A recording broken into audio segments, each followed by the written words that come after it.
Right now at 5, the winter break is over, so it's time to hit the computers. Why Jasper ISD is going virtual for a week. Plus, more vaccines ready to be rolled out. Which hospitals in Southeast Texas will soon administer second doses. And a controversial call.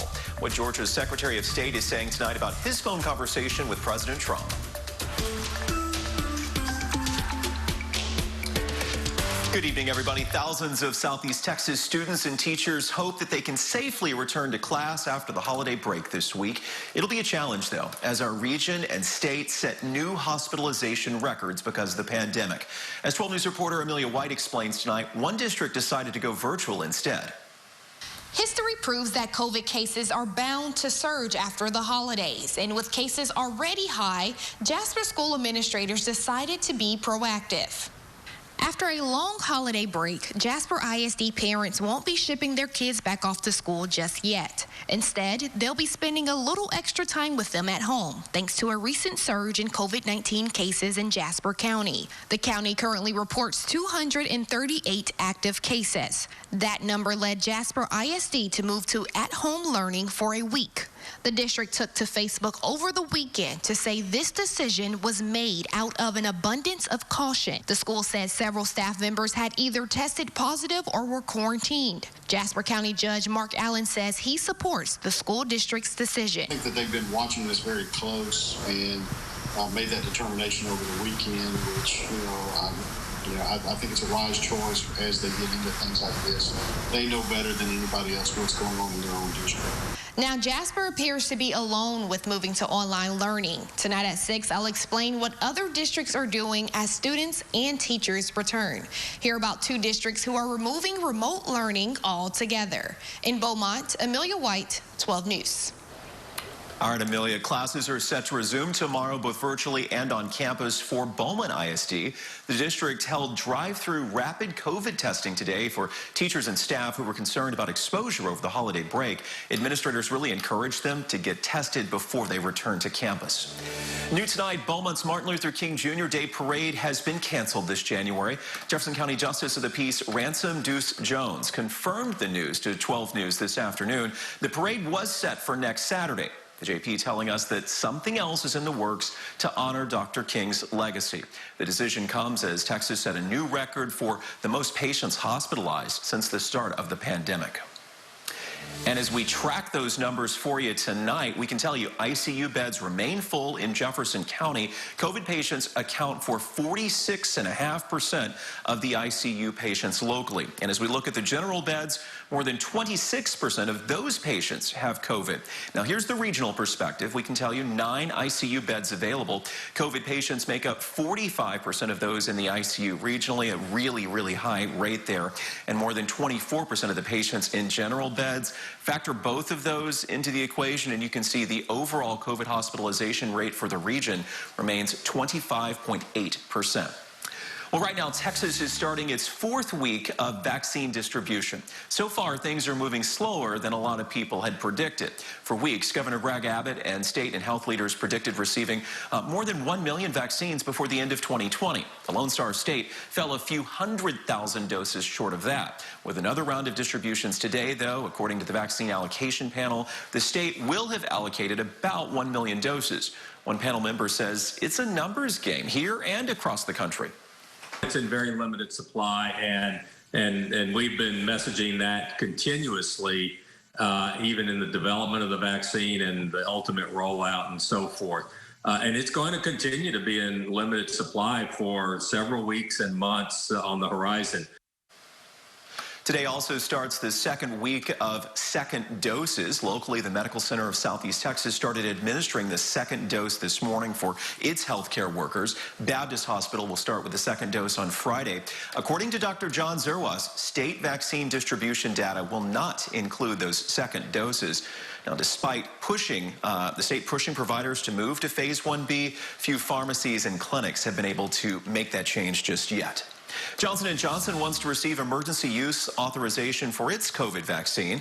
Experts say Johnson & Johnson's vaccine could be a game changer because it requires only one dose, and that dose does not have to be in an ultra-cold storage like Pfizer. The company says preliminary results showing the vaccine's safety and efficacy could be released by the end of January. If it's approved, Johnson & Johnson says it can make and distribute 1 billion doses globally by the end of the year. All right, time for a check of your Storm Tracker forecast, a live look outside with our Roofing 911 Skycam network.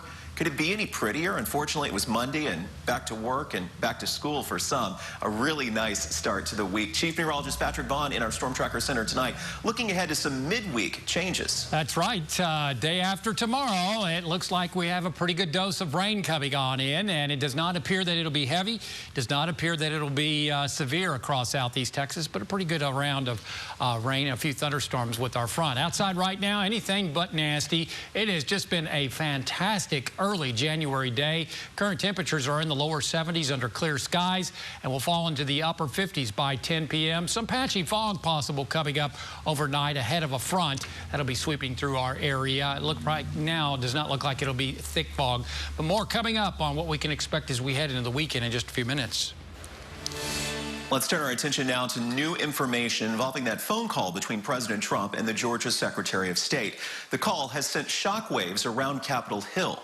As ABC's Andrew Dimpert reports tonight, President Trump is whipping up support ahead of a joint session of Congress this week to confirm the Electoral College vote. It's a remarkable recording. All I want to do is this. I just want to find 11,780 votes, which is one more than we have, because we won the state. President Donald Trump heard pressuring Georgia's top election official, Republican Secretary of State Brad Raffensperger. I only need 11,000 votes. Fellas, I need 11,000 votes. Give me a break. On the call, Trump is repeatedly heard pushing him to find enough votes to flip Joe Biden's win in the Peach State. The president at times lobbing vague legal threats if Raffensperger did not comply. You know what they did, and you're not reporting it. That's a criminal offense. But the votes in Georgia have already been counted 3 times, including an extensive hand recount and signature match audit. The results unchanged. Joe Biden won Georgia. Yet on that call, Trump insisting he won, citing conspiracy theories and baseless claims of voter fraud. Raffensperger telling Good Morning America the president is misinformed and the election was fair and accurate. The data that he has is just plain wrong. The backlash swift. Joe Biden will be the next president of the United States. But that's not stopping 140 House Republicans and at least 12 Republican senators from challenging the Electoral College results when Congress convenes on Wednesday. The move is mostly political theater. They don't have the votes to overturn Biden's victory. And as the president sows doubt on election integrity in Georgia, he's holding a rally in the state on the eve of all important Senate runoff races there, whose winners will decide whether Republicans or Democrats will hold the majority in the Senate. President-elect Joe Biden is also campaigning for Democrats. Andrew Dimpert, ABC News in Washington. Developing here at home, a Lumberton man lost virtually everything when a fast-moving fire destroyed his mobile home this morning. This was on Joyce Lane around 6 a.m. There's the aftermath. The man happened to be at a neighbor's house when the fire started. At least that's what we're hearing.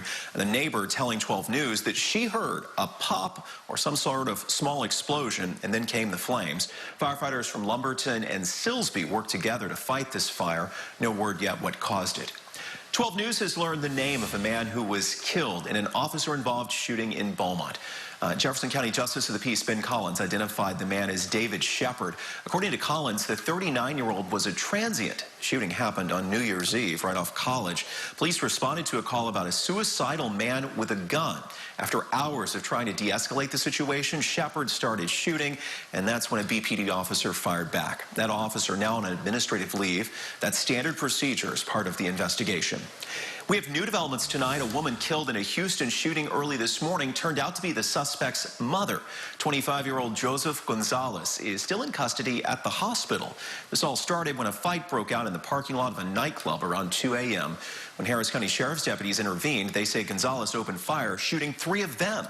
According to police calls, his mother was taken to the hospital for lacerations to her leg, and that's where she died. The deputies are expected to recover. Gonzalez faces at least 3 counts of aggravated assault on a public servant and being a felon in possession of a firearm. Coming up here at 5, a final farewell. What Jeopardy's executive producer is saying about the final episodes that Alex Trebek recorded. But first, basketball making a move to Indiana. The big announcement today from the NCAA.